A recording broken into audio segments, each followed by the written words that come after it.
లోని ప్రముఖ పుణ్యక్షేత్రం కొండగట్టు అంజన్న సన్నిధిలో భక్తులు ఒక్కసారిగా ఉలిక్కిపడ్డారు. హనుమాన్ జయంతి వేడుకల వేళ ఆలయ ప్రాంగణంలో ఊహించని అపశృతి చోటుచేసుకుంది. చిన్న హనుమాన్ జయంతి ఉత్సవాల సందర్భంగా భక్తుల రద్దీని దృష్టిలో ఉంచుకుని అధికారులు భారీ ఏర్పాట్లు చేశారు. అయితే బుధవారం తెల్లవారుఝామున కేశఖండనశాల వద్ద ఏర్పాటు చేసిన భారీ చలువ పందిరి ఒక్కసారిగా కుప్పకూలిపోయింది. ఈ ప్రమాదం జరిగిన సమయంలో ఆ ప్రాంతం భక్తులతో కిక్కిరిసి ఉంది. పందిరి కూలిన ఘటనలో సుమారు 15 మంది భక్తులు గాయపడగా వారిలో ఇద్దరికీ తీవ్ర గాయాలయ్యాయి. అక్కడే ఉన్న నాయి బ్రాహ్మణుల్లో కూడా ఇద్దరికి గాయాలు కావటంతో వెంటనే వారిని చికిత్స నిమిత్తం ఆసుపత్రికి తరలించారు. ఈ ఘటనకు అధికారుల నిర్లక్ష్యమే కారణమనే విమర్శలు వెల్లువెత్తుతున్నాయి.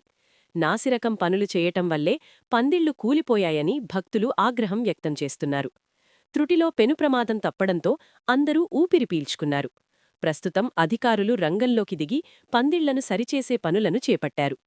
పవిత్రమైన ఉత్సవాల వేళ ఇలాంటి ఘటనలు జరగడం పట్ల భక్తులు ఆందోళన చెందుతున్నారు. భవిష్యత్తులో ఇలాంటివి పునరావృతం కాకుండా పటిష్టమైన చర్యలు తీసుకోవాలని కోరుతున్నారు.